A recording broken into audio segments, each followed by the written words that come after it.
Hello friends, मैं sir doctor शिखा आपका बहुत बहुत स्वागत है आपके अपने चैनल होम्यो बून में। फ्रेंड्स, आज हम बात करेंगे हाई बीपी के बारे में, जिसको मेडिकल टर्म में हाइपरटेंशन भी कहते हैं। फ्रेंड्स, जैसा कि आप सभी लोग जानते हैं कि हार्ट अटैक से हमारे देश में बहुत सारे लोगों की मौत हो जाती है। कभी कभी किसी किसी केस में पता भी नहीं चल पाता है और पेशेंट की डेथ हो जाती है। तो इसका मोस्ट ऑफ द कारण यही होता है कि हो सकता है उस पर्सन को हार्ट अटैक आया हो। तो उसके लिए हमें सबसे ज़्यादा ज़रूरी है कि हर इंसान को पता होना चाहिए कि उसकी बॉडी में ऐसे क्या चेंजेस आ रहे हैं जिसकी वजह से उसको लाइफ थ्रेटनिंग कंडीशन भी हो सकती है आगे चल के। आज के वीडियो में हम जानेंगे बॉडी में ऐसा प्रोसेस क्या होता है जिसकी वजह से बीपी बढ़ जाता है या ब्लड प्रेशर बढ़ जाता है, इसके कारण क्या होते हैं, किस तरह के लोगों में बीपी ज़्यादा बढ़ा हुआ मिलता है। आपने बहुत सारे लोगों को ये कहते हुए सुना होगा कि हमें डॉक्टर ने बीपी की मेडिसिन स्टार्ट कर दिया और बोला है कि ब्लड प्रेशर की मेडिसिन ज़िंदगी भर आपको खानी है। तो इस तरह की बातें बहुत लोग करते हैं और बहुत टाइम से वो लोग खाते भी हैं बीपी की मेडिसिन।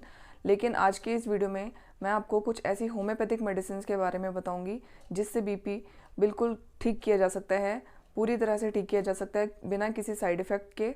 और इसी के साथ साथ आप अपनी डाइट में, अपने लाइफस्टाइल में ऐसे क्या चेंजेस करेंगे जिससे कि आपका बीपी पूरी तरह से ठीक हो जाएगा और आपको दोबारा फिर बीपी के लिए मेडिसिन भी नहीं खानी होगी। तो चलिए वीडियो स्टार्ट करते हैं।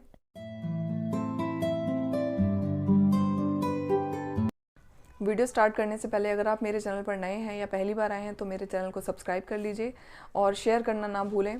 मेरे चैनल को सब्सक्राइब करने के लिए आपकी राइट हैंड साइड में एक रेड कलर का बटन है, उसको दबा दीजिए और उसके साइड में ही बेल आइकन शो होगा आपको, तो उसको भी प्रेस कर दीजिए। तो चलिए वीडियो शुरू करते हैं। पहले जानते हैं कि बीपी क्या होता है और हाई बीपी हम किसे कहते हैं। तो जैसा कि नाम से ही पता चल रहा है, हाई मतलब ज़्यादा और बीपी मतलब ब्लड का प्रेशर का बढ़ना। तो हमारी बॉडी में ऐसी क्या चीज़ें होती हैं जिससे हमारा बीपी बढ़ जाता है, इसके बारे में जानते हैं। तो मैं आपको आज के इस वीडियो में बीपी के बारे में बहुत ही इजी लैंग्वेज में, बहुत ही आसान भाषा में बताना चाहती हूँ, जिससे कि आपको बीपी के बारे में बहुत अच्छे से समझ में आएगा। अगर ब्लड हमारी बॉडी में प्रेशर बना रहा है जो कि हमारी बॉडी की रिक्वायरमेंट से ज़्यादा है तो हमें ब्लड प्रेशर होगा। अब ये कैसे होगा, ब्लड अपना प्रेशर कहाँ पे बनाएगा, इसके बारे में जानते हैं। तो हमारी बॉडी में सर्कुलेटरी सिस्टम करके एक सिस्टम होता है जो हमारे हार्ट के अंडर कंट्रोल में रहता है, जिसकी वजह से हमारी पूरी बॉडी में ब्लड का फ्लो होता है।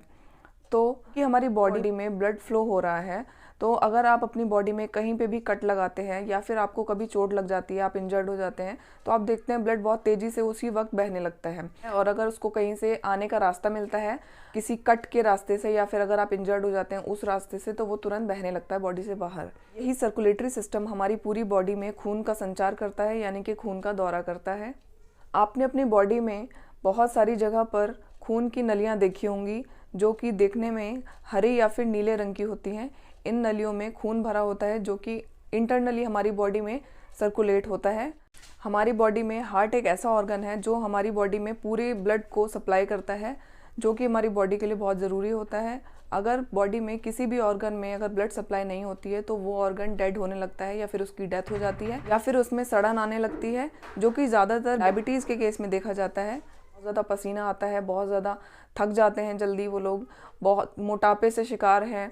उनको बीपी अगर चेक करते हैं तो बीपी हमेशा बढ़ा हुआ ही आता है। तो इसलिए ज़रूरी है 35 साल से ऊपर के व्यक्तियों को, चाहे वो मेल हो या फीमेल हो, उनको बीपी चेक कराने की आदत डालनी चाहिए रूटीन में। चाहे आप वीक में एक दिन ही बीपी चेक क्यों ना कराएं, लेकिन आपको कराना चाहिए। आपको अपने हार्ट का ध्यान रखना चाहिए जिससे कि आगे चल के आप लाइफ थ्रेटनिंग कंडीशंस में ना फंसें। चलिए जानते हैं कि हार्ट हमारी बॉडी में किस तरह से काम करता है। हमारे हार्ट में ब्लड को सप्लाई करने के लिए दो तरह की खून की नलियाँ होती हैं जिनको हम ब्लड वेसल्स कहते हैं, और मेडिकल टर्म में एक को हम कहते हैं आर्टरीज और दूसरे को हम कहते हैं वेन्स। तो आर्टरीज और वेन्स हमारी पूरी बॉडी में ब्लड को सप्लाई करती हैं। अब ये काम किस तरह से करती हैं, देखिए, जो आर्टरीज होती हैं वो हमारी बॉडी में हार्ट से निकल के पूरी बॉडी में ब्लड को सप्लाई करती हैं, हर टिश्यू, हर ऑर्गन तक सप्लाई करती हैं, जिससे कि हमारी बॉडी में ऑक्सीजन भी मिलता है ब्लड के साथ ही। उसके बाद जो मैंने आपको दूसरी तरह की ब्लड वेसल बताई थी, यानी कि वेन्स, वेन्स का काम क्या होता है, वो हमारे बॉडी से ब्लड को लाके फिर से हार्ट में सप्लाई करती है और इसी तरह का प्रोसेस हर सेकंड हमारी बॉडी में चलता रहता है, जिसकी वजह से हमारी बॉडी में सर्कुलेशन होता है ब्लड का। और इसके बाद यहाँ पे ब्लड को भरने के बाद हार्ट कॉन्ट्रैक्शन करता है, यानी कि जब सिकुड़ता है हार्ट तब ब्लड जो है वो हार्ट से बाहर आता है आर्टरीज़ में, और यहाँ पर आने के बाद ब्लड आर्टरीज़ में प्रेशर डालता है, जिसकी वजह से आपको ब्लड प्रेशर दिखता है और इसी मेजरमेंट को ब्लड प्रेशर कहते हैं। अब बात करते हैं ब्लड प्रेशर के टाइप्स की। तो ब्लड प्रेशर दो टाइप का होता है, सिस्टोलिक एंड डायस्टोलिक। तो जानते हैं सिस्टोलिक ब्लड प्रेशर किसे कहते हैं। जब हमारा हार्ट कॉन्ट्रैक्ट करता है, यानी कि जब हमारा हार्ट सिकुड़ता है, उस वक्त हमारी आर्टरीज पे प्रेशर पड़ रहा होता है, तो इस ब्लड प्रेशर को हम सिस्टोलिक ब्लड प्रेशर कहते हैं, जो कि हमारी ऊपर वाली रीडिंग होती है। और डायस्टोलिक ब्लड प्रेशर किसे कहते हैं, जब हमारा हार्ट रिलैक्स करता है, क्योंकि हमारे हार्ट में ब्लड फिल होना होता है, उस वक्त हमारा हार्ट रिलैक्स करता है, उस वक्त के ब्लड प्रेशर को हम डायस्टोलिक ब्लड प्रेशर कहते हैं, जो कि नीचे वाली रीडिंग होती है। तो इस तरह से systolic and diastolic blood pressure नापे जाते हैं। चलिए जानते हैं आइडियल ब्लड प्रेशर किसे कहते हैं।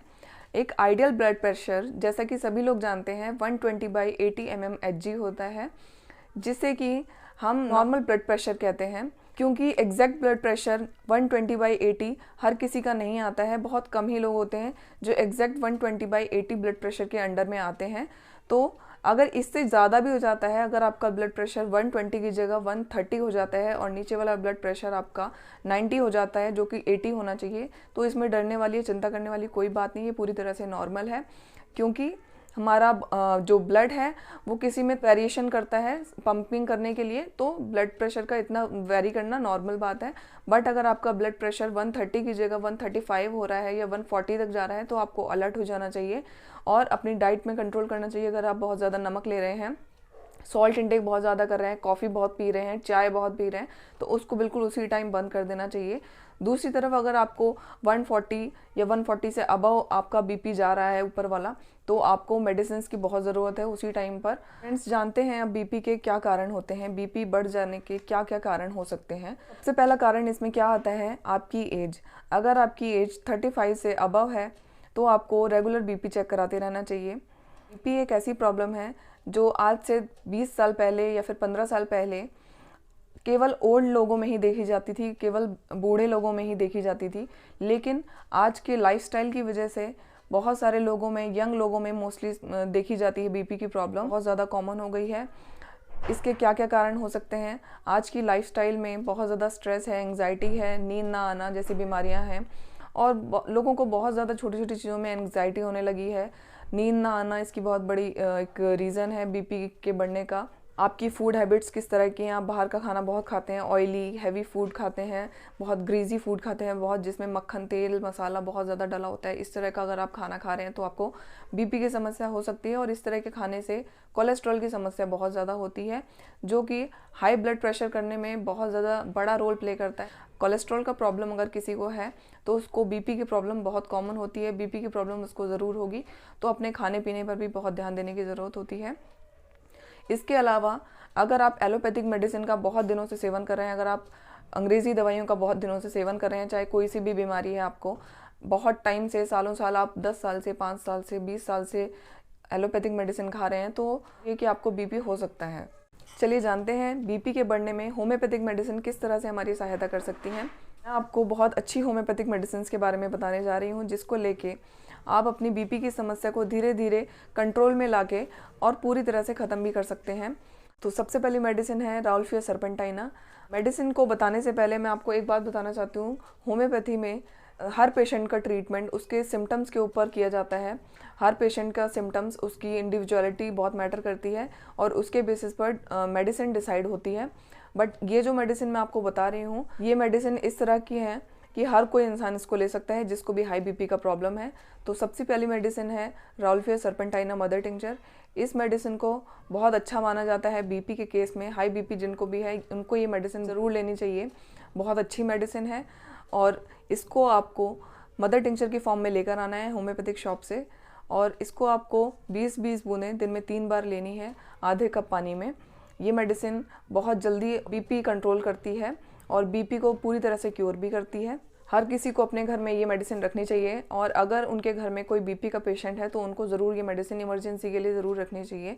लेकिन अगर बहुत ज़्यादा इमरजेंसी की ज़रूरत आ गई है तो उनको हॉस्पिटल में एडमिट कराना बहुत ज़रूरी है। मेडिसिन आपके लिए एक सेफ साइड के लिए रखी होनी चाहिए, बट अगर बहुत इमरजेंसी कंडीशन है, कंट्रोल नहीं हो रहा है, तो उस केस में तुरंत इमरजेंसी में लेकर जाना चाहिए पेशेंट को। इस मेडिसिन को आपको 2 से 3 महीने तक कंटिन्यू करना है। आप इसको 6 महीने तक भी ले सकते हैं। ये मेडिसिन आपके बीपी को पूरी तरह से ख़त्म कर देगी। दूसरी मेडिसिन है पैसीफ्लोरा इनकार्नाटा मदर टिंचर। इस मेडिसिन को इंसोम्निया के लिए भी बहुत अच्छा माना जाता है। साथ ही में अगर आपको बीपी का भी प्रॉब्लम है तो ये दोनों चीज़ों को बहुत अच्छे से क्योर करती है। तो पैसीफ्लोरा मदर टिंचर की आपको 20-20 बूंदें दिन में 3 से 4 बार लेनी चाहिए। 2 से 3 महीने तक कम से कम आपको ये ज़रूर लेनी चाहिए। नेक्स्ट मेडिसिन है Crataegus mother tincture. Crataegus mother tincture को हार्ट का टॉनिक भी बोला जाता है। ये मेडिसिन बहुत ही अच्छी मेडिसिन है। बीपी के केस में या हार्ट की कोई भी प्रॉब्लम हो उस केस में ये मेडिसिन बहुत अच्छा काम करती है। इस मेडिसिन को भी आपको हमेशा घर में रखना चाहिए। अगर आपके घर में हार्ट के या बीपी के पेशेंट हैं तो इन मेडिसिन को रेगुलर वेज में लेना चाहिए आपको। इस मेडिसिन को हार्ट की मसल्स को मजबूत करने के लिए भी माना जाता है, और अच्छे से सर्कुलेशन करती है ये मेडिसिन हमारी बॉडी में।